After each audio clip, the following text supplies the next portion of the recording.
Ang sikreto ng liwanag sa kadiliman na wala na talaga, wala nang makita. Sa isang tag-araw na sinundan ng matinding init, nagsimulang magkakasabay na bumagsak ang kuryente sa maraming bansa sa mundo. Tumigil ang mga aircon, umasa sa emergency generator ang mga ospital, at nabalot sa dilim ang mga syudad sa isang iglap. Hindi ito bago. Ilang beses na itong nangyari. Ngunit may isang kakaibang punto. Kahit sa parehong kondisyon, parehong temperatura, at parehong pangangailangan, may isang bansang walang narinig na balita, walang brownout, walang kahirapan, at walang kinailangang paliwanag. Ano kaya ang naiiba sa lugar na iyon? Pindutin po ang subscribe at like para sa aming channel. 40 degree sa Europa, isang numerong mahirap isipin. Ngunit sa tag-araw na iyon, ito ay naging totoo. Sumabog ang pangangailangan sa aircon at ang power grid ay humiyaw. Ako ay nasa control center.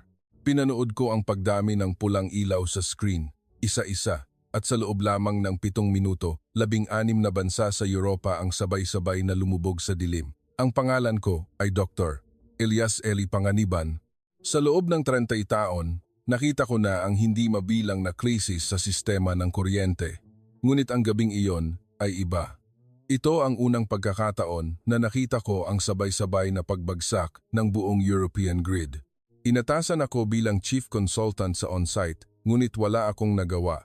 Alas 4:47 ng hapon. Ang unang babala ay lumabas sa screen ng Central Control Center sa Berlin. Nagsimula ito sa Timog, France. Ang pangangailangan sa kuryente ay lumampas sa hula ng 27%. Hindi iyon malaking problema. Kailangan lang ilabas ang reserbang kuryente. Ngunit pagkalipas ng 3 minuto, nag-iba ang sitwasyon. Parehong signal ang lumitaw sa Hilagang Italia. Sumunod ang Spain, Greece at Austria. Sabay-sabay na umilaw ang mga pulang ilaw. Hindi ito aksidente. Isang chain reaction ang tumama sa buong network. Nagsimulang maingay ang control room. Kinontak ng mga duty officer ang mga operator ng bawat bansa. Ngunit lumitaw ang problema. Sino ang unang gagamit ng reserbang kuryente? Inuna ng bawat bansa ang sarili nitong pangangailangan. Kailangan ng pagkakasundo, ngunit dahan-dahan itong umusad. Alas 4:41 ng hapon, isa sa mga pangunahing linya ng transmission sa Timog, France ang automatikong naputol dahil sa sobrang karga. Lumipat ang karga sa katabing linya. Hindi rin nakayanan ng linyang iyon. Nagsimula ang domino effect. Naalala ko ng malinaw ang sandaling iyon.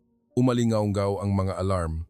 Hindi lang isa, 10, 20. Lahat ng screen ay namula. Ipatupad ang restoration. Sigaw ng isang tao. Ngunit hindi gumana ang restoration algorithm. Bakit?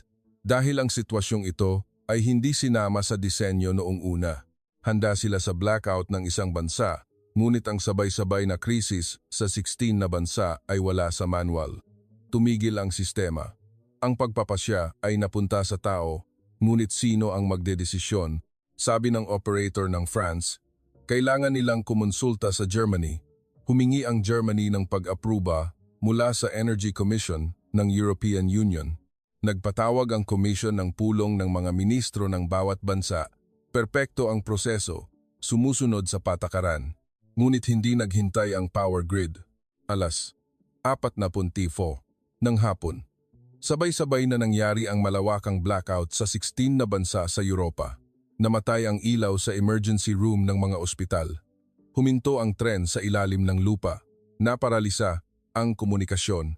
Nawala ang mga traffic light at nabalot sa gulo ang trapiko. 7 minuto lang. Wala akong nagawa sa loob ng 7 minutong iyon. Ang 30 taon kong karanasan bilang eksperto ay tila walang kabuluhan. Ang tanging nagawa ko ay titigan ng screen. Sa unang pagkakataon, narinig ko ang tunog ng pagbagsak ng kaayusan order. Hindi ito pagsabog, hindi rin ito alarm.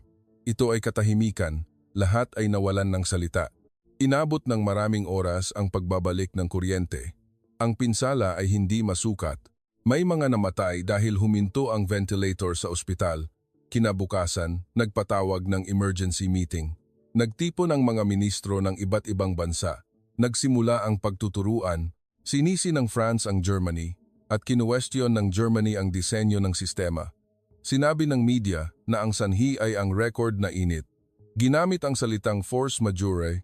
Sa sandaling narinig ko ang salitang iyon, nakumbinsi ako. Hindi ito kalamidad. Ito ay problema sa disenyo. Bakit paulit-ulit na bumabagsak ang power grid ng mga mauunlad na bansa? Hindi maalis sa isip ko ang tanong na ito. Mayroon tayong pinakamodernong teknolohiya, may kasaysayan na, ng 200 taon, ang kuryente. May kumpleto ring mga safety device. Ngunit bakit ito bumagsak sa loob ng 7 minuto? Sinimulan ko ang paggawa ng post-mortem report. Nangalap ako ng data. Inihambing at sinuri ko ang lahat ng numero. Pattern ng pangangailangan ng kuryente ng bawat bansa, kapasidad ng transmisyon, reserve margin, at oras ng restoration. At natuklasan ko ang isang pattern. Kung mas maunlad ang bansa, mas madalas ang blackout. Ito ay isang paradox. Kung mas umuunlad ang teknolohiya, mas nagiging marupok ang sistema. Bakit? Ang pagsusuri ko ay malinaw dahil sa dispersal o paghihiwalay ng responsibilidad. Kung mas maraming operator, mas mabagal ang desisyon. Kung mas komplikado ang mekanismo ng pagkakasundo, mas naantala ang tugon. Kung mas maraming patakaran, mas bumabagal ang sistema. Mula noon, hindi na ako naniwala sa mga success story. Ang European Power Grid ay halimbawa sa mga aklat-aralin. Ngunit sa totoo lang, bumagsak ito sa loob ng 7 minuto. Kung gayon, nasaan ang tunay na success story? Sinimulan ko ang paghahanap sa sagot. Kinuha ko ang lahat ng data ng power reliability ng mga bansang OECD sa loob ng nakaraang 10 taon. Inihambing ko bawat bansa. At napansin ko ang isang kakaibang bagay. Isa lang bansa ang tanging eksepsyon. Ang taunang oras ng blackout nito ay hindi kapani-paniwalang maikli. Hindi ito natinag ng matinding init o ng malamig na taglamig. Wala itong record ng malawakang blackout. Sa una, hindi ako naniwala. Inisip ko na statistical error ito. Ngunit ang data ay consistent sa loob ng 10 taon. Ang pangalan ng bansang iyon ay Pilipinas. Sa sandaling iyon, alam ko na. Ang sagot na hinahanap ko ay nandoon. Ngunit kasabay nito, nakaramdam ako ng uncomfortable dahil kailangan kong tanggapin ang katotohanan na ang Pilipinas ang dapat naming pag-aralan, Pilipinas. Nang una kong nakita ang pangalang iyon, napangiti ako. Napakaganda ng data. Sa istatistika ng kuryente, ang maganda ay may 2 kahulugan, perpekto o minanipula. Una kong pinaghihinalaan ang huli. Binuksan ko muli ang power reliability ng mga bansang OECD. Data ito sa loob ng 10 taon, mula 2014 hanggang 2024. Inayos ko batay sa taunang oras ng blackout. USA, average 328 minuto. France, 145 minuto. Germany, 190 minuto. UK, 194 minuto. At Pilipinas, 16 minuto. Hindi ito katanggap-tanggap. 16 minuto? 16 minuto lang sa loob ng 1 taon? Kinompute ko ulit sa calculator?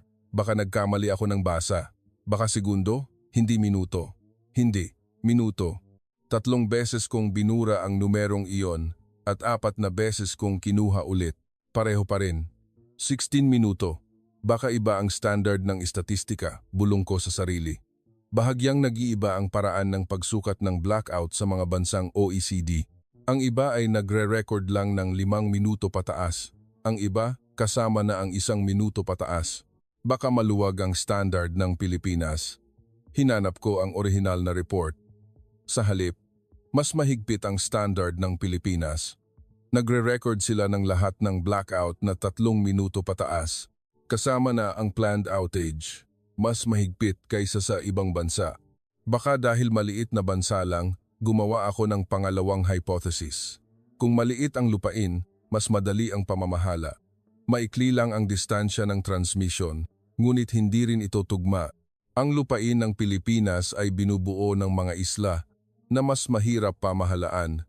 May mga inter-island transmission na mas komplikado at ang population density ay mataas, lalo na ang konsentrasyon ng pangangailangan sa kuryente sa Metro Manila at karatig lugar. Mas mahirap pa nga ang istruktura ng pamamahala.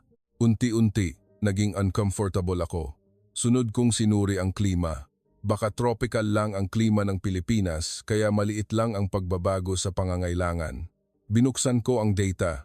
Pinakamataas na temperatura sa tag-araw, 38.8 degrees. Madalas din ang malalakas na bagyo.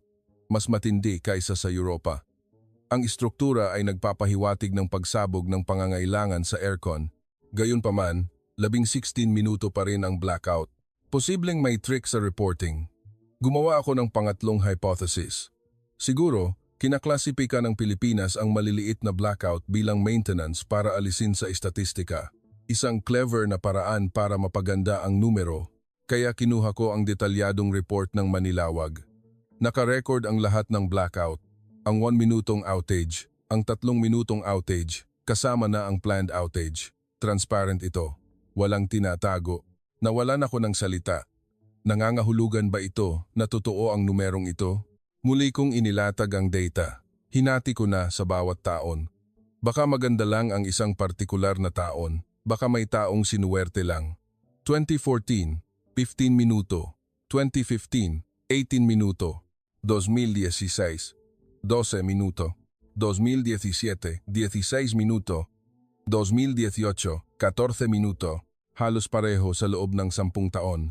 Ito ay nasa margin of error lang. Hindi ito aksidente. Ito ay istrukturang nananatili.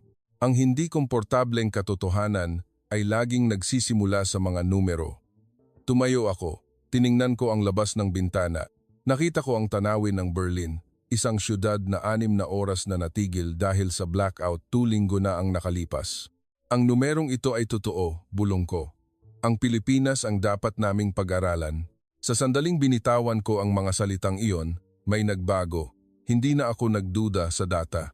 Sa halip, nag-iba ang tanong. Bakit? Bakit nagawa ito ng Pilipinas?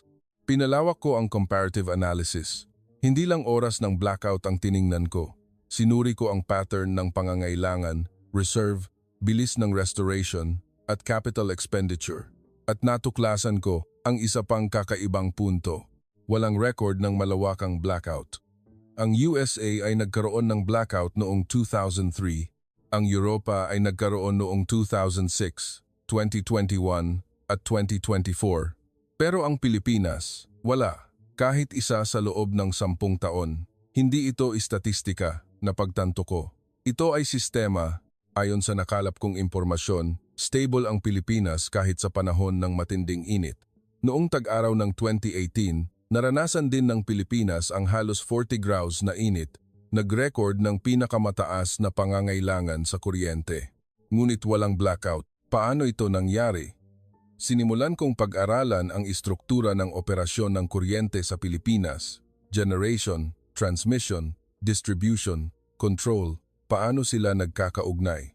At natanggap ko ang unang shock. Isang nag-iisang operator ang namamahala. Isang power company ang nagkokontrol sa lahat. Mula sa planta ng kuryente hanggang sa bahay. Hindi ito istruktura na hinahati ang trabaho sa maraming operator, tulad sa Europa. Posible ba ito? Hindi ako makapaniwala. Hindi ito maiisip sa Europa. Monopoly. Simbolo ng inefficiency. Ngunit ang resulta ay kabaligtaran. Ang Pilipinas ang nag-ooperate ng pinaka-stable na power grid sa OECD. Ang monopoly ay efficient. Ito ay kabaligtaran ng teorya sa mga aklat-aralin. Nalito ako. Ano ang pinag-aralan ko sa loob ng 30 taon? Pinag-aralan ko na ang market competition ay lumilikha ng efficiency. Naniwala ako na ang dispersal ay nagpapataas ng stability, ngunit ang Pilipinas ay kabaligtaran ang ginawa. At nagtagumpay. Ang numerong ito ay masyadong tahimik para ipagmalaki at masyadong perpekto para magsinungaling. Ang Pilipinas ay hindi isang tanong, kundi ang pagdududa mismo. Isinara ko ang laptop. Ayoko nang tumingin sa screen. Ngunit ang komputasyon ay nagpatuloy sa isip ko. 16 minuto. Ang numerong ito ang nagpabago sa aking paniniwala. Kailangan kong makita ng direkta. Nagpasya ako. Hindi sapat ang data. Kailangan kong makita ang on-site. Kailangan kong makita ng sarili kong mga mata kung paano ito nangyayari. Nag-book ako ng ticket pabalik ng Pilipinas. Mula noon, hindi na ako makatulog ng maayos. Komplikado ang isip ko. Baka may hindi ako nakikita. O baka talagang ang Pilipinas ang may sagot. Hindi ito komportable. Ngunit kasabay nito, nakumbinsi ako. Kung wala ang bansang ito, hindi ako makakausad. Dumating ako sa Maynila noong Enero 2025. Nag-set up ako ng meeting sa mga opisyal ng kumpanya ng kuryente. Pumunta ako bilang power expert ng Europa. Opisyal, ito ay technical exchange, ngunit iba ang tunay na layunin. Ang makita ng direkta kung paano gumagana ang sistemang ito. Sa unang meeting, binigyan ako ng opisyal ng Pilipinas ng material. Ito ay structural diagram ng power grid. Isang malaking papel lang. Ito lang? Tanong ko. Ang structural diagram ng European power grid ay karaniwang umaabot ng higit sa 50 pahina. Dahil hinahati ito sa bawat operator, bawat bansa, at bawat seksyon. Ngunit ang Pilipinas ay isa lang pahina. Opo, ito na po lahat, sagot ng opisyal. Ibinuklat ko ang diagram. Nabigla ako. Kailangang simple lang? Mula sa planta ng kuryente hanggang sa bahay, nakakonekta ito sa isang linya. Halos walang branching point sa gitna. Lahat ng daloy ay pumupunta sa isang central control center. Isang power company ang namamahala sa lahat. Paliwanag ng opisyal, generation, transmission, distribution, at control lahat po. Tumango siya nang inulit ko ang tanong. Opo, kami po ang may pananagutan sa lahat ng bahay. Pananagutan. Ang salitang iyon ay umalingaw-ngaw sa aking tainga. Sa Europa, ang pananagutan ay dispersed. Generation sa Company A, transmission sa Company B, distribution sa Company C. Kapag may problema, nagsisimula ang diskusyon kung sino ang may pananagutan, ngunit ang Pilipinas ay iba. Isang entity ang may pananagutan sa lahat. Malinaw. Kung gayon, ano ang ginagawa ninyo kapag may problema? Tanong ko. Agad-agad kaming kumikilos. Maikli ang sagot niya. Hindi kayo nagmi-meeting? Depende po sa sitwasyon. Ngunit sa emergency, ang control officer sa on-site ang nagdedesisyon agad. May autoridad siya nang walang pag-apruba. Nawalan ako ng salita sandali. Hindi ito maiisip sa Europa. On-site officer ang nagdedesisyon ng mag-isa. Ang puputol ng transmission line o maglalabas ng reserbang kuryente. Sino ang may pananagutan? Tanong ko ulit. Ang control officer po. Kalmado niyang sagot. Kung nagkamali ang desisyon, responsibilidad pa rin po ng control officer. Ngunit dahil thorough ang manual at training, bihira lang ang maling desisyon. Sa pagsusuri ko, ito ay napakalaking pagkakaiba. Ang Europa ay dinisenyo para iwasan ang pananagutan dahil delikado kung isa lang ang magdedesisyon. Kung magkamali, ang individual ang sisisihin, kaya pinipili ang consensus. Kung marami ang magdedesisyon, nahahati ang pananagutan. Ngunit ang Pilipinas ay kabaligtaran. Binigyan ng autoridad ang individual at binigyan din ng pananagutan. Kung gayon, gaano kabilis ang desisyon? Average po, 30 segundo hanggang 1 minuto, 30 segundo. Ang Europa ay 15 minuto. Kahit sa pinakamabilis, 3 minuto at sa simpleng sitwasyon lang. Sinulat ko ito sa notebook, ngunit nanginginig ang kamay ko. Hindi ako makapaniwala. Kinabukasan, binisita ko ang control center. Ito ang Central Control Center ng Manilawag na matatagpuan sa Batangas.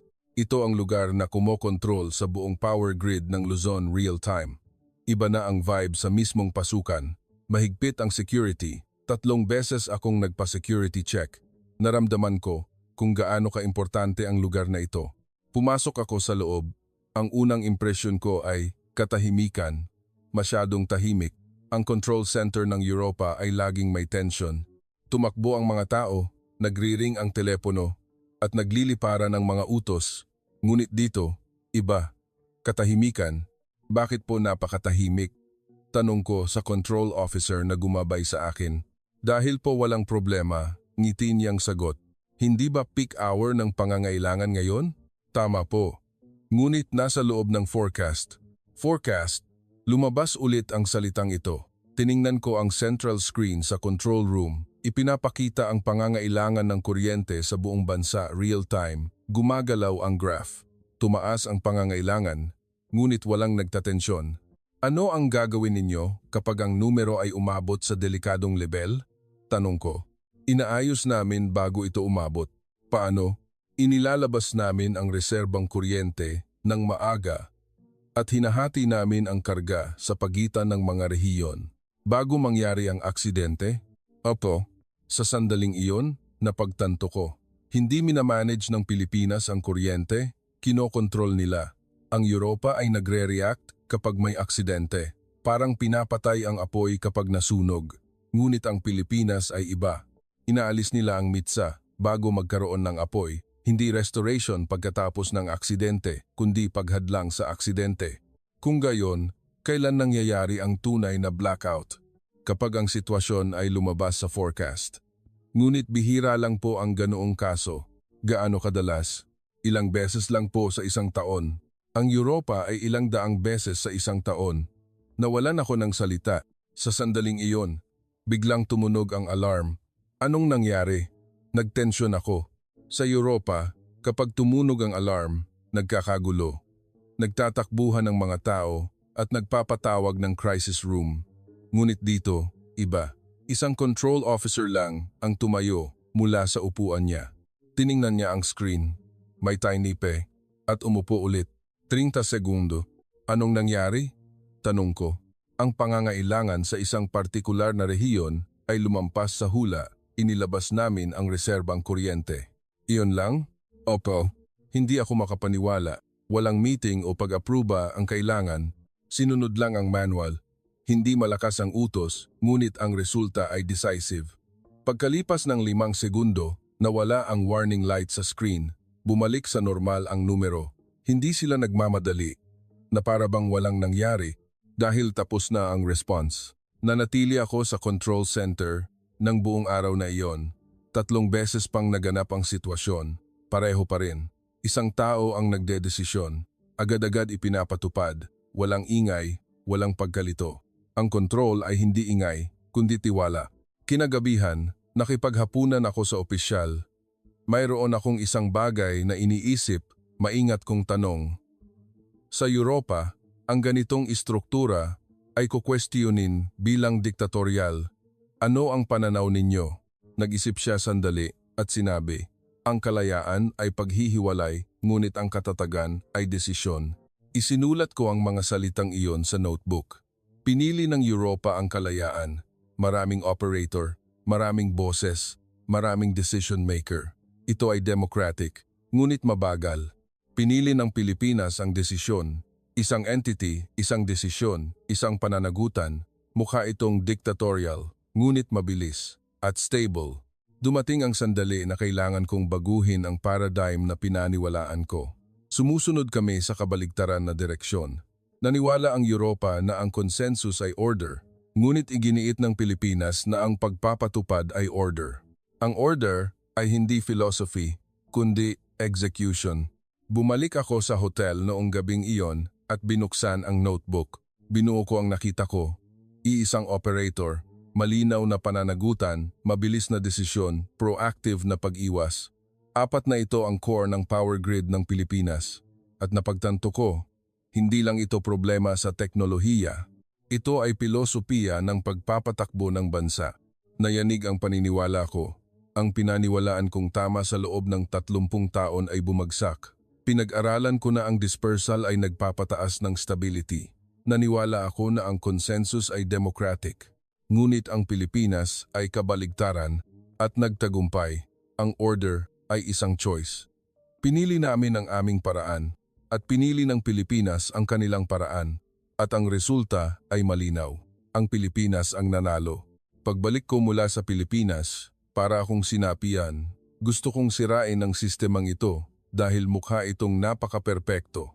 Bilang eksperto na may 3 taong karanasan, alam ko, ang sistemang mukhang perpekto ay laging may nakatagong depekto. Nagpasya akong hanapin ang depekto na iyon. Inilatag ko ang mga materyal na dinala ko mula sa Maynila. Ang structural diagram ng power grid, 10 taon ng data sa operasyon. Sinuri ko ulit ang lahat. Ngayon, binago ko ang pananaw. Hindi ako naghahanap ng success story. Naghahanap ako ng posibilidad ng pagbagsak. Laging may defect na kumbinsi ako. Una kong inilapat ang extreme situation, tag-araw ng 2018 noong naranasan ng Pilipinas ang record na init. Pinakamataas na temperatura, 38.8 degrees Celsius. Peak ng pangangailangan. Nagdagdag ako ng variable sa sitwasyong ito. Paano kung sabay-sabay na tumigil ang isang pangunahing planta ng kuryente? Sinimulan ko ang komputasyon. Ang reserve margin ng Pilipinas noong panahong iyon ay 12%. Kung ipapalagay na ang isang planta ng kuryente ay nagdadala ng 4% ng total load, bababa ang margin sa 8%. Ngunit dahil sa record na init, dapat asahan na tataas pa ng 5% ang pangangailangan, ang natitirang margin ay 3%. Delikado ito, bulong ko. Ito ay level na alarm na sa Europa. Ngunit nang tiningnan ko ang data ng Pilipinas, walang blackout. Baka swerte lang, gumawa ako ng pangalawang senaryo. Idinagdag ko ang failure ng transmission line bukod sa init, 10% na pagbawas sa kapasidad ng transmission. Kung mangyayari ito, magsisimula ang chain collapse. Dahil magko-concentrate ang karga sa natitirang transmission line, magko-collapse ito na parang domino, tulad ng pagbagsak ng Europa sa loob ng 7 minuto. Nag-type ako sa calculator, ngunit kakaiba ang resulta, hindi nangyari ang chain collapse. Automatikong hinati ng sistema ng Pilipinas ang karga. Agad-agad na inilabas ang load ng nag-fail na transmission line. Agad-agad ding inilabas ang reserbang kuryente. Mali ba ang komputasyon ko? Sinuri ko ulit. Hindi ako nagkamali. Mas mabilis ang sistema ng Pilipinas kaysa sa inaasahan ko. Pangatlong senaryo. Ngayon, inasahan ko ang cyber attack kung maparalisa ang isang bahagi ng control system. Panic ito sa Europa. Kung tumigil ang automatic system, kailangan itong lumipat sa manual na aabot ng hindi bababa sa 5 minuto. Ngunit ang backup system ng Pilipinas ay gumana sa loob ng 0.3 segundo, bilis na hindi makompute. Unti-unti, nag-aalala ako. Bakit hindi ito bumabagsak dito? Gumawa ako ng pang-4, pang-5, at iba pang senaryo. Random failure, hindi inaasahang pagtaas ng load, natural na kalamidad, lahat ng posibleng masamang sitwasyon ay inilabas ko. Pareho pa rin, nakayanan ng sistema ng Pilipinas. Hindi ito totoo. Gusto kong patayin ang monitor, ngunit hindi ko magawa. Ang proof ay laging nagbibigay sa akin ng comfort. Maliban sa pagkakataong ito, gumawa ako ng higit sa 12-dosenang senaryo sa loob ng 1 linggo. Wala kahit isa ang nakapagpabagsak sa sistema ng Pilipinas. Masyadong marami ang bilang para ituring na aksidente. Sinuri ko ulit ang mga material na nakuha ko. Baka may nakaligtaan ako. Reserve margin calculation, transmission capacity, restoration algorithm, lahat ay sinuri ko ulit. Walang mali. Kung gayon, ano ang mali? Hindi maaaring mali ang komputasyon ko, bulong ko sa sarili. 30 taon ko nang ginagawa ang ganitong pagsusuri. Hinulaan ko ang sistema ng Europa at USA gamit ang komputasyon ko. Lahat ay tama. Maliban sa Pilipinas, nagsimulang kumumbinsi sa akin ang mga numero. Hindi maaaring aksidente ang ganitong level ng stability. Ayoko itong tanggapin. Ngunit hindi nagsisinungaling ang data. Kinayanan ng sistema ng Pilipinas ang lahat ng extreme situation na inasahan ko sa teorya at sa komputasyon. Isinara ko ang notebook. Ang pinakadelikadong sandali para sa isang eksperto ay ang pagkayanig ng kanyang paniniwala. Hinarap ko ang sandaling iyon. Ang hinahanap ko ay ang depekto ng Pilipinas. Ngunit ang natuklasan ko ay ang limitasyon ng aking teorya. Pumunta ako para sirain ang sistemang ito. Tumingin ako sa labas ng bintana. Nakita ko ang night view ng Berlin. Sa halip, ang sarili kong paniniwala ang nabasag. Ang numero ay malinaw. Ang sistema ng Pilipinas ay stable kahit sa extreme situation. Hindi lang sila sinuwerte. Iba ang disenyo. Nag-isip ang Europa ng response pagkatapos ng aksidente. Nag-isip ang Pilipinas ng paghadlang mula sa simula. Kabaligtaran ang approach. Muli kong binuksan ang notebook. Sinulat ko ang huling pangungusap. Kung gayon, ako ang mali. Sa sandaling sinulat ko ang pangungusap na ito, may bumagsak. Ito ay ang paniniwala na binuo ko sa loob ng 30 taon. Hindi ako pumunta para purihin ang Pilipinas. Pumunta ako para hanapin ang depekto. Gusto kong patunayan na tama ang pamamaraan ng Europa. Ngunit ang pinatunayan ko ay ang kabaligtaran. Tama ang Pilipinas, kahit sa power grid lang. Ito ay isang hindi komportableng pagkilala, ngunit hindi ko ito maiiwasan dahil hindi nagsisinungaling ang data. Isinara ko ang laptop, kailangan ko ng pumili. Magpapatuloy ba ako sa pagtanggi o mag-aaral? Ang dignidad ng isang eksperto ay lumalabas sa sandaling ito. Nagpasya akong mag-aral. Muli akong nagtungo sa Pilipinas. Iba ang layunin ko ngayon. Hindi ako pumunta para maghanap ng depekto. Pumunta ako para mag-aral. Humingi ako ng pabor sa power company. Gusto kong makita ang tunay na crisis situation. Hindi training, kundi totoo. Hindi po iyon madali, sabi ng opisyal, kasi halos walang crisis situation. Maghihintay ako, iginiit ko. Naghihintay ako sa loob ng isang linggo. Hulyo 3, 2025, dumating ang matinding init. Ang pinakamataas na temperatura sa araw ay 39 degrees Celsius. Nagsimulang umakyat ng mabilis ang pangangailangan sa kuryente. Pumasok ako sa control center ng hapon. Iba ang vibe. May tension kaysa noong 3 buwan na ang nakalipas, ngunit tahimik pa rin. Tiningnan ko ang screen. Ang curve ng pangangailangan ay biglang umakyat, lumalapit sa warning line. Sa Europa, panic na ito. Ngunit dito, iba. Nakaupo ang mga control officer, nakatitig sa monitor, minimal ang usapan. Hindi ba delikado ngayon? Tanong ko sa opisyal sa tabi ko. Bumaba na ang reserve margin sa 15%. Ito ay isang section na kailangan ng management.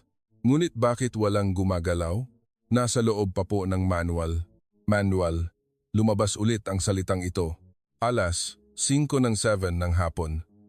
Nagbago ang sitwasyon. Tumunog ang alarm. Maikli, matinis na tunog. Nagtensyon ako. Sa Europa, kapag narinig ang tunog na ito, kailangan tumakbo sa conference room. Ngunit dito, isa lang ang tumayo. Isang control officer na mukhang 30 anyos. Tiningnan niya ang screen. May Tainaipi. 5 segundo. Pagtaas ng pangangailangan sa Central Luzon. I-activate ang Reserve Power Unit 3. Mababa ang boses niya. Parang confirmation kaysa utos.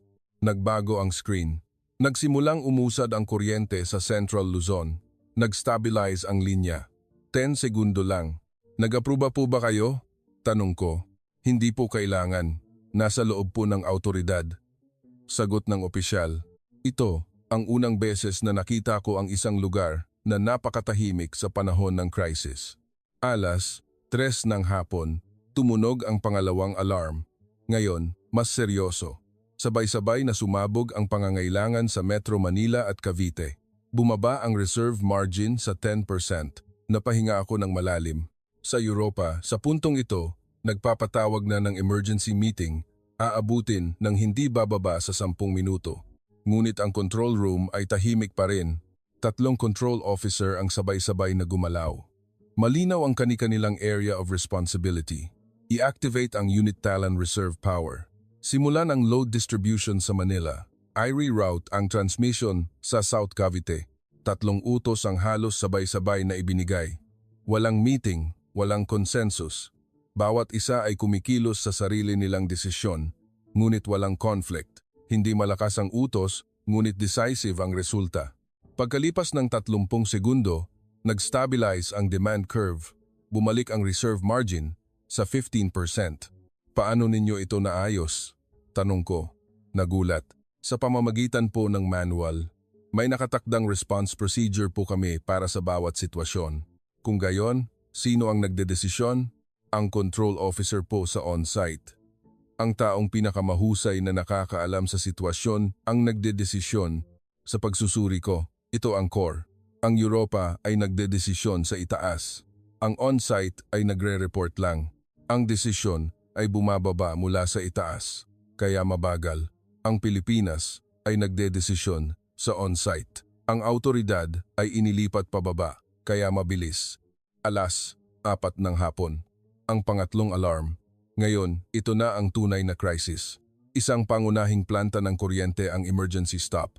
Biglang nabawasan ng 4% ang supply capacity. Kasabay nito, patuloy na tumataas ang pangangailangan. Reserve margin, 7%. Bumilis ang tibok ng puso ko. Sa wakas, makikita ko na ba ang pagkayanig ng sistema ng Pilipinas? Inisip ko. Ngunit ang control room ay hindi nagpanik. 5 control officer ang tumayo. Tiningnan niya ang buong screen. I-reallocate ang load sa buong bansa. Ihanda ang emergency reserve power. Ang utos ay bumaba. Sa sandaling iyon, gumalaw ang lahat ng control officer, ngunit hindi sila tumakbo. Bawat isa ay nagtatype sa keyboard sa kanilang upuan. Sa screen, nagsimulang umusad ang kuryente. Mula Maynila papuntang Cebu, mula Cavite papuntang Davao, real-time na reallocation ng kuryente sa buong bansa. Emergency Unit Talamam 4 online. Report ng isang tao. Load completed, narinig ang isa pang boses. Reserve margin recovered to 12%. 1 minuto 30 segundo. Mula sa pagtigil ng planta ng kuryente hanggang sa restoration, 1 minuto 30 segundo lang. Nawalan ako ng salita. Hindi sila nagmamadali dahil tapos na ang response. Tapos na ang sitwasyon noong hapon na iyon. Nagpatuloy ang matinding init, ngunit stable ang power grid. Walang blackout kahit isa. Hindi rin ito naging balita. Bakit hindi ninyo ipinapaalam sa media? Tanong ko. Wala po kaming dahilan para magpaalam. Wala naman pong blackout. Ngiti ng opisyal na sagot. Ngunit crisis iyon, hindi ba? Na-manage po ang crisis. Iyon po ang trabaho namin. Ang control ay hindi ingay, kundi tiwala. Napagtanto ko noong araw na iyon. Ang core ng sistema ng Pilipinas ay hindi teknolohiya. Ito ay tiwala. Ang control officer ay nagtitiwala sa sistema. Ang sistema ay nagtitiwala sa control officer. Kaya mabilis. Hindi nagtitiwala ang Europa sa isa't isa. Kaya nagko-confirm, nagmi-meeting, at nagpapa-approve. Kailangan lang talagang maging mabagal. Walang tensyon dito. Dahil ang sistema ay hindi na kailangan ng tensyon. Isinulat ko sa notebook. Kaya pala, hindi bumabagsak. Ito ay isang sistema ng tiwala na lampas sa training, lampas sa teknolohiya. Agosto 2, 2025. Naglabas ng special warning ang Weather Bureau. Ito na ang pinakamatinding init sa kasaysayan. Heat wave sa buong Pilipinas. Hula ng pinakamataas na temperatura sa Maynila. 41 degrees Celsius. Ayon sa nakalap kong impormasyon, ito ang pinakamataas na naitala sa kasaysayan ng obserbasyon sa klima ng Pilipinas. Maaga akong nagtungo sa control center noong umaga na iyon. Baka ngayon, iba, sabi ko. Sa opisyal, ano po ang ibig ninyong sabihin? Baka ngayon, mayayanig, nagpakatotoo ako. Sa loob ng dasanto buwan, nakita ko ang sistema ng Pilipinas, inamin ko. Ngunit ngayon, iba. Ang numerong 41 bad grace ay susubok sa limitasyon ng sistema. 10 ng umaga, nagsimulang umakyat ang temperatura. Ang demand curve sa screen ay biglang umakyat, mas mabilis kaysa karaniwan. Sabay-sabay na nag-operate ang mga aircon sa buong bansa. Reserve margin 18%, report ng isang tao. May margin pa, ngunit simula pa lang ito. 1 ng hapon. Temperatura 38 degrees, sumabog ang pangangailangan. Reserve margin 12%. Mabilis bumaba ang numero. Nagtensyon ako. Sa Europa, ang 12% reserve margin ay warning stage na. Lahat ng opisyal ay standby. Wala po bang problema? Tanong ko. Within management range po. Kalmado ang opisyal. Ngunit alam ko, ang tunay na crisis ay magsisimula ng 2:00 ng hapon, oras na aabot sa pinakamataas ang temperatura. 1:60 ng hapon, nagsimula ang unang variable, output reduction alarm sa isang planta ng kuryente sa Visayas, pag-init ng generator. Dahil sa matinding init, nabawasan ng 3% ang output, reserve margin 9%. Isang mali lang, tapos na, sabi ko sa loob-loob ko. Sa sitwasyong ito, kung may variable pang madagdag, magsisimula ang chain collapse, tulad ng pagbagsak ng Europa sa loob ng 7 minuto. Naman 2 ng hapon, 41 bad, gris ang temperatura, naitala ang record high na pangangailangan. Ang graph sa screen ay lumampas sa pulang linya. Reserve margin 7%. Delikadong level ito. Sa Europa, naghahanda na para sa partial blackout. Tiningnan ko ang control room. Ngunit kakaiba. Walang nagpanik. Isang control officer ang tumayo, ngunit hindi tumakbo. Dahan-dahan siyang naglakad papunta sa central console. National Demand Management, Phase 1. bumaba ang utos. Sa sandaling iyon, nagsimulang gumalaw ang kuryente sa screen mula sa high demand area papunta sa low demand area. Real-time reallocation, full injection ng emergency power. Iba pang utos. Ang mga nakahanda na planta ng kuryente ay gumana. 1, 2, 3. Agad-agad, 5 planta ng kuryente ang nag-online. Reserve margin recovered to 11%. 30 segundo lang. Hindi ako makapaniwala. Bago pa dumating ang crisis, tapos na ang adjustment. 20:15 ng hapon. Dumating ang pangalawang variable, substation overload warning sa Central Business District ng Makati. Seryoso ito. Ito ang lugar na may pinakamalaking pagkonsumo ng kuryente sa Maynila. Kung tumigil ang substation, daan-daang libong bahay ang mawawalan ng kuryente. Chaos ito sa Europa. Ngunit iba ang Pilipinas. Load distribution sa central area, reroute sa kalapit na rehiyon, agad-agad ipinapatupad ang utos.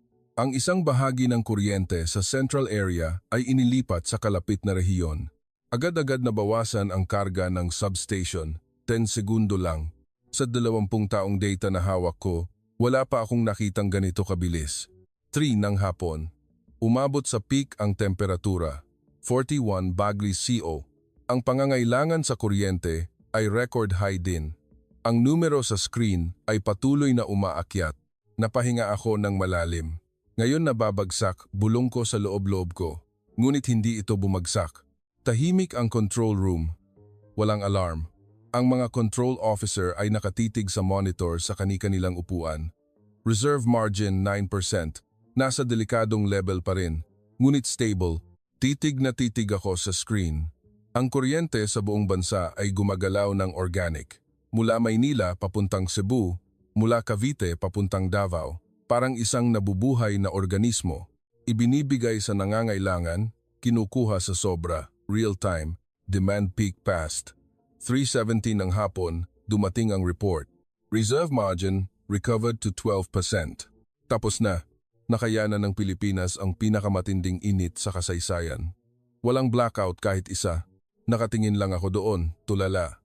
Hindi dumating ang crisis, na-manage lang. Walang balita na lumabas noong araw na iyon. Ang media ay nagbabalita lang tungkol sa matinding init. Crisis sa power grid? Wala. Dahil hindi naman ito crisis. Ang pinakadakilang tagumpay ay ang hindi napapansin ng sinuman. Kinagabihan, nakipag-usap ako sa opisyal. Alam ba ninyo na ito ang pinakamatindi sa kasaysayan? Tanong ko. Opo, alam namin, sagot niya. Kung gayon, bakit walang nakakaalam? Dahil po nagtagumpay kami. Nagiging balita lang, ang failure, maaaring hindi ako makapaniwala, ngunit doon ko lang naunawaan. Kung bakit walang blackout ang Pilipinas, hindi nila minamanage ang crisis. Inaalis nila ang crisis bago pa ito mangyari. Hindi response pagkatapos ng aksidente, kundi pamamahala bago ang aksidente. Ito ang Pilipinas. Bumalik ako sa hotel at binuksan ang notebook. Isang pangungusap lang ang sinulat ko. Talo ako. Bilang eksperto na may 30 taong karanasan, kinikilala ko. Mas malayo ang Pilipinas kaysa sa naisip ko. Hindi teknolohiya, kundi filosofiya. Noong gabing iyon, nakatulog ako ng mahimbing. Pagkatapos ng matagal na panahon, ang pagtanggap sa pagkatalo ay nagbigay ng kapayapaan sa isip. Dahil wala nang natira kundi ang mag-aral. Nobyembre 2025. Ginawa ang International Energy Forum sa Geneva. Naimbita ako bilang speaker sa main session. Ang theme, Stability ng Next Generation Power Grid. Nagtipon ng 300 eksperto mula sa Europa, USA at Asia. Bago ang presentation, binasa ko ulit ang script. 30 pahina. Nakasulat ito batay sa modelong European, advantage ng decentralized power, efficiency ng market competition, democratic consensus. Ang mga bagay na iginiit ko sa loob ng 30 taon, ngunit nanginginig ang kamay ko, ang script na ito ay kasinungalingan. Ang nakita ko sa loob ng 6 na buwan ay kabaligtaran, ang Pilipinas ay centralized, monopolistic, at decision-centric, at nagtagumpay. Dapat ko bang sabihin ang kuwentong ito? Bulong ko. Kung ipipresenta ko ito, madali. Walang magdududa. Ako ang power expert ng Europa, maniniwala sila sa akin, ngunit ito ay kasinungalingan. Nag-isip ako hanggang alas 3 ng umaga. Ang pangalan ba ng eksperto ang ipagtatanggol ko o ang katotohanan ang sasabihin ko? Dumating ang umaga. Nagpasya ako. Pumasok ako sa hall. Naramdaman ko ang tingin ng 300 tao. Tumayo ako sa podium. Nandoon ang inihanda kong script. Tinupi ko ito. Sa halip, binuksan ko ang laptop. Ito ay ang data na binuo ko sa loob ng 6 na buwan. Ipinakita ko ang unang graph sa screen. OECD National Power Reliability Comparison. Nagsimulang magbulungan ang mga tao. Isang bansa lang ang malaking agwat ang layo. Taunang oras ng blackout, 6 minuto. Consistent sa loob ng 10 taon. Mga kasama, sinimulan ko. Hindi ko ipipresenta ang nakatakdang presentation ngayon. Lumaki ang bulungan dahil ang content na iyon ay ang teorya na pinaniwalaan ko 6 na buwan na ang nakalipas, na tahimik, ngunit ngayon, iba na. Itinuro ko ang screen. Tingnan ninyo ang graph na ito. Ang average na oras ng blackout sa OECD ay 240 minuto, USA 328, Germany 190, France 145. Isa-isa kong binanggit ang mga numero. Ngunit isang bansa lang ang 16 minuto, Pilipinas. Natahimik ang hall. Sa una, hindi rin ako naniwala. Inisip ko na statistical error ito, ngunit consistent ang data sa loob ng 10 taon. Ipinakita ko ang pangalawang graph, Stability Comparison in Extreme Climatic Conditions. Hindi natinag ang Pilipinas sa init at bagyo. Kahit sa 41 Bragg Silas na init noong Agosto 2025, walang blackout kahit isa. Pumunta ako para i-verify ang sistemang ito. Naghanap ako ng depekto. Gumawa ako ng extreme scenario. Binaba ko ang boses. Wala kahit isa ang nakapagpabagsak sa sistema ng Pilipinas. Pangatlong graph, Decision-Making Speed Comparison. Europa, average 15 minuto, para sa consensus. Pilipinas, 30 segundo, dahil ang control officer sa on-site ang nagdedesisyon agad. May nagtaas ng kamay. Kinatawan ng Germany. Hindi ba iyon isang dictatorial na istruktura? Mukha pong ganon. Inamin ko. Ngunit ang resulta ay malinaw. Gumagana ang kanilang sistema. Nagko-collapse ang atin. Natahimik. Dinesisyonan natin ang stability. Dahan-dahan akong nagsalita. Ngunit ang Pilipinas ay umabot na sa next stage ng stability. Nagbulungan ang mga tao. Hindi response pagkatapos ng aksidente, kundi paghadlang bago ang aksidente. Hindi restoration, kundi pag-iwas. Hindi dispersal, kundi control. Isa-isa kong binanggit. Ito ang pilosopiya ng Pilipinas. Ipinakita ko ang huling slide. Isang pangungusap lang. Ang Pilipinas ay hindi isang halimbawa, kundi pamantayan. Tapos na ang presentation. Natahimik. 3 segundo, 5 segundo, 10 segundo. At nagunahan ang mga tanong. Paano ninyo ito dinisenyo? Maaari ba itong kopyahin? Bakit kami nag-fail? Ano ang dapat naming baguhin? Walang counter-argument. Dahil malinaw ang data. Nagtaas ng kamay ang kinatawan ng USA. Dr. Panganiban, alam namin na ipinagtanggol ninyo ang modelong European. Ang presentation ninyo ngayon ay kabaligtaran. Tumango ako. Tama po kayo. Nagkamali ako. Natahimik ang hall. Sa loob ng 30 taon, naniwala ako na ang dispersal ang sagot. Ngunit nang makita ko ang Pilipinas, napagtanto ko. Ang dispersal ay efficiency lang, hindi stability. Ang dignidad ng isang eksperto ay lumalabas kapag inamin ang pagkakamali. Kung gayon, maaari ba naming gawin din ang ginawa ng Pilipinas? Tanong ng kinatawan ng France. Tumahimik ako sandali. Mahirap po, sagot ko ng totoo. Maaaring kopyahin ang teknolohiya, ngunit hindi maaaring kopyahin ang pilosopiya. Ang Pilipinas ay dinisenyo batay sa assumption ng pananagutan. Kami ay dinisenyo para iwasan ang pananagutan. Kung gayon, imposible? Posible. Ngunit hindi lang ang sistema ang dapat baguhin. Ang attitude ang dapat baguhin. Sa break time, maraming kinatawan ang lumapit sa akin. Gusto pa nilang malaman ang tungkol sa sistema ng Pilipinas. Nagunahan ang mga kahilingan para sa unofficial meeting. Napagtanto ko noong araw na iyon, ang ginawa ko ay hindi pagpuri sa Pilipinas. Pagtatama ito sa sarili kong pagkakamali. Ang order ay hindi ipinapaliwanag, kundi pinatutunayan ng Pilipinas. Ngayon, kinikilala ko ito. Bumalik ako sa hotel noong gabing iyon at binuksan ang notebook. Ang Pilipinas ay hindi ang dapat abutin, kundi ang benchmark. Sa sandaling sinulat ko ang pangungusap na ito, may nagbago. Hindi na ako defender ng modelong European. Naging tagapagtaguyod ako ng modelong Pilipino. At iyon ang tama, dahil pinatunayan ng mga numero. Maraming bansa ang nagsimulang kumilos. Pagkatapos ng forum sa Geneva, sumabog ang interes sa modelong Pilipino. Nagsimulang pag-aralan ng mga gobyerno ang technical adoption. Ang Germany ang unang nagsimula. Nagtapos sila ng technical agreement sa Manilawag. Nag-import sila ng smart grid system. Bumili rin sila ng real-time control software. 2 bilyong euro ang investment. Sumali ako bilang consultant. Ngayon, magtatagumpay tayo, kumpiyansang sinabi ng Energy Minister ng Germany, dahil pareho ito ng sistema ng Pilipinas. Wala akong sinabi. Pagkalipas ng 6 na buwan, lumabas ang resulta. Ang oras ng blackout ay nabawasan mula 189 minuto hanggang 167 minuto. May improvement. Ngunit hindi ito maihahambing sa 16 minuto ng Pilipinas.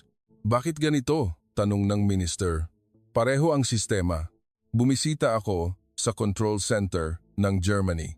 Nakita ko ang inimport na latest equipment mula sa Pilipinas. Pareho ang screen, pareho ang software. Ngunit iba ang mga tao. Nangyari ang problema. Tumunog ang alarm. Ang control officer ay nag-report sa superior. Transmission line overload warning po. Magpatawag po ng meeting. Meeting? Ngayon na?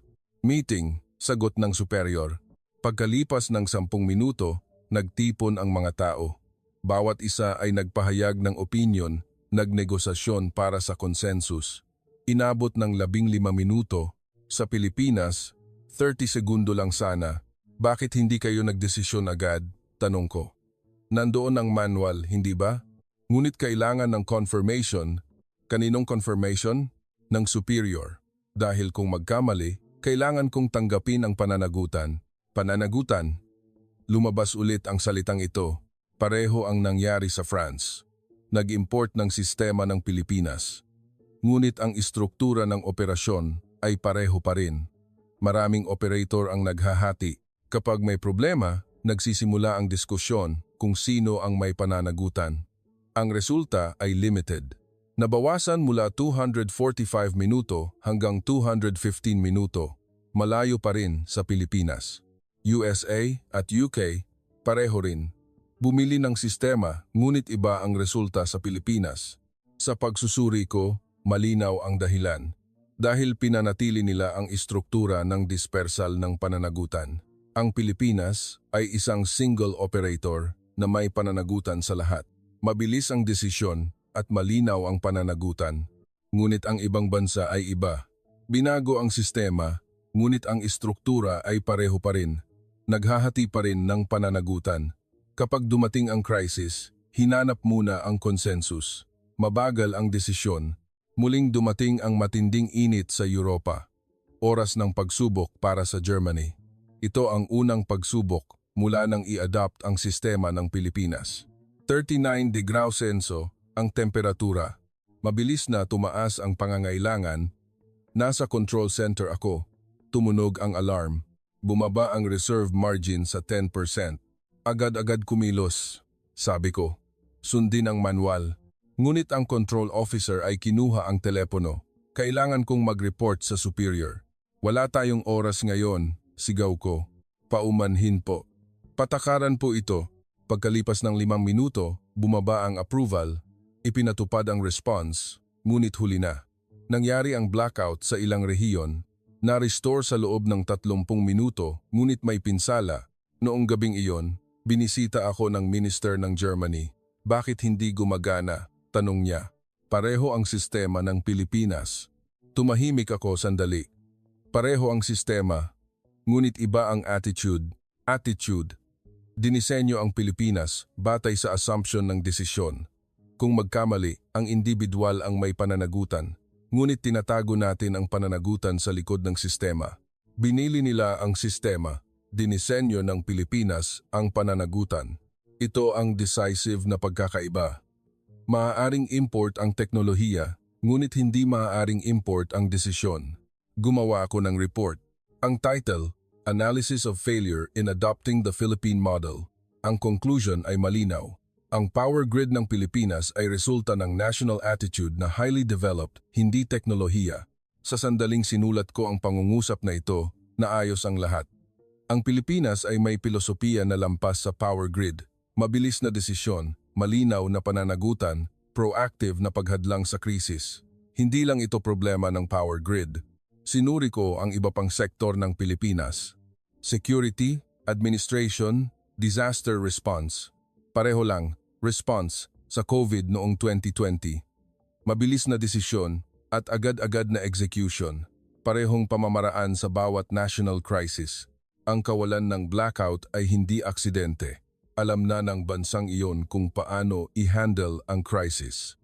Ang power grid ay isa lang sa mga halimbawa. Sinulat ko ang huling chapter. Hindi minamanage ng Pilipinas ang kuryente. Pinapatakbo ng Pilipinas ang bansa sa pamamagitan ng kuryente.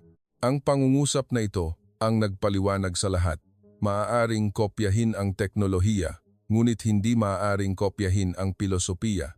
Alam na rin ninyo, ito ang katotohanan. Ngayon, nakumbinsi ako. Ang textbook ng power grid sa hinaharap ay nakasulat na sa Pilipinas at hindi lang ito technical manual. Ito ay ang batayan ng attitude sa crisis. Inilabas ko ang report. Ipinadala sa mga gobyerno ng iba't ibang bansa. Iba-iba ang reaksyon. Ang iba ay nagkilala, ang iba ay tumanggi. Ngunit hindi nagsisinungaling ang mga numero. Taunang blackout ng Pilipinas, 11 minuto. Average ng mundo, 240 minuto. Ang pagkakaibang ito ang nagsasabi ng lahat. Ako, isang eksperto na may 30 taong karanasan, matagal kong pinag-aralan ang order at napagtanto ko ang lugar kung saan perpektong gumagana ang order ay hindi ang bansang tinuruan ko, kundi ang bansang pinag-aralan ko. Halos walang blackout ang Pilipinas.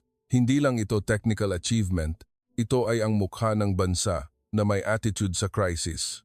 May tapang na hindi ipagpaliban ang desisyon at hindi umiiwas sa pananagutan. Kailangan nating mag-aral. Hindi ang sistema, kundi ang attitude. Maraming salamat po sa inyong panonood ngayon. Ang paniniwala ko na hindi natinag sa loob ng 30 taon ang power grid ng Europa, ang pinakamakatwiran at pinakamodernong sistema nagtapos sa sarili kong mga salita sa podium ng Geneva. Ang hinahanap ko ay ang depekto ng sistema ng Pilipinas. Ngunit ang natuklasan ko ay ang limitasyon ng sarili kong teorya. Ang order ay hindi nalilikha sa pamamagitan ng komplikadong patakaran o dami ng proseso. Ito ay pinatutunayan sa pamamagitan ng pagpapatupad. Sa simula ng kwento, sinabi ko, nawala na talaga. Nawala ang ilaw sa mga syudad ng Europa at nabalot kami sa malalim na dilim. Ngunit ngayon, iniisip ko, ang nawala noong sandaling iyon ay hindi lang ang ilaw ng syudad. Nang nawala ang lumang common sense at ang matigas kong paniniwala, doon ko lang nakita ang tunay na liwanag kung bakit walang narinig na balita ng malawakang blackout sa Pilipinas. Ang sagot ay masyadong tahimik at masyadong halata. Nagiging balita lang ang crisis kapag hindi ito na-manage. Ang tunay na tagumpay ay ang hindi na pinapunta ang crisis. Hindi response pagkatapos mangyari ang problema, kundi pag-alis ng mitsa bago pa ito umusbong. Ang power grid ng Pilipinas ay isang pilosopiya bago ito naging collection of technologies. Maaari tayong mag-import ng mas magandang sistema. Maaari tayong bumili ng mas high-performance na software. Ngunit ang attitude na nakapaloob dito ay hindi maaaring import. Ang bawat individual ay may pananagutan sa sariling trabaho, at ang organisasyon ay nagtitiwala sa individual na iyon. At sa harap ng crisis, ang mabilis na desisyon ng on-site ay mas nirerespeto kaysa sa komplikadong consensus. Kung wala ang culture na iyon, kahit gaano pa kaganda ang sistema, hindi ito magagamit ng buo. Hindi lang ito tungkol sa power grid. Ang hindi mabilang na hindi nakikitang mekanismo na sumusuporta sa ating lipunan, sa ating pang-araw-araw na buhay, at sa ating buhay bawat isa, ay gumagalaw ng tahimik sa pamamagitan ng sense of responsibility ng isang tao at tiwala sa isa pa. Gaano natin napapansin ang tahimik na kadakilaan na iyon? Ang 30 taon kong paghahanap ay nagtapos at doon nagsimula ang tunay na pag-aaral. Ang pagkilala sa pagkakamali ay hindi pagkatalo. Ito ay isang bagong simula. Mula sa lugar na nawala ang isang liwanag, makakahanap tayo ulit ng bagong liwanag. Maraming salamat po sa panonood hanggang sa huli ngayon.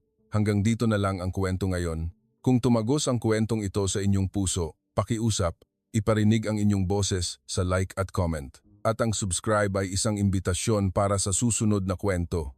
Naghihintay po ako sa inyong muling pagbisita.